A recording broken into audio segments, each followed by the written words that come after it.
Hi everyone, I'm Tatiana Derugina, Professor of Finance at the University of Illinois, and this is Econ Quick Takes.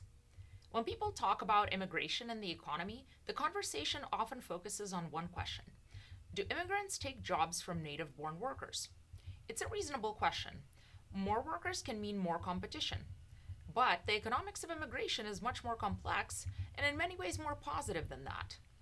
Let's start with the basics. When immigrants enter the labor force, they may compete with some existing workers.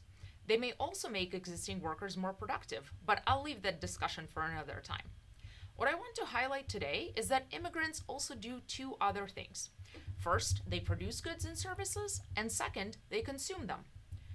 To start, let's talk about the importance of recognizing immigrant production. Suppose immigrants are willing to work for lower wages or are more productive at certain jobs. That can reduce the cost of things like food, childcare, and elder care, sectors where immigrant labor plays a big role. Cheaper food benefits all consumers. More affordable childcare makes it easier for parents to work. Lower cost elder care helps families with aging relatives and in some cases also leaves them with more time to work. These cost savings ripple through the economy. Second, immigrants don't just produce, they also consume. They rent housing, buy groceries, go to restaurants, use public transportations, and see doctors. That means more demand for goods and services, which supports businesses and can create more jobs.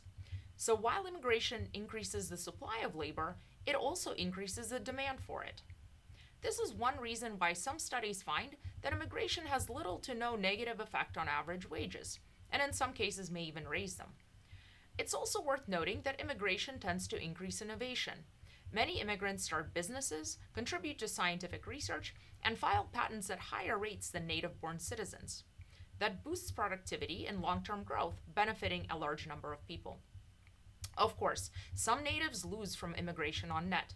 Immigrants with similar skills to native workers may compete directly in certain labor markets, potentially putting downward pressure on wages, at least in the short run. Economists generally agree that the overall economic impact of immigration is positive, and the benefits are spread across society, while the costs may be more concentrated in certain sectors. That's why many economists support using some of the gains from immigration to compensate those who are harmed by it, whether that's through targeted job training, direct compensation, or other policies. To sum up, from an economic perspective, immigration brings both benefits and costs. It lowers prices in key sectors, increases overall demand, and contributes to growth and innovation. While some native workers may face more competition, the broader economy tends to benefit on net. Thanks for watching. This has been Econ Quick Takes.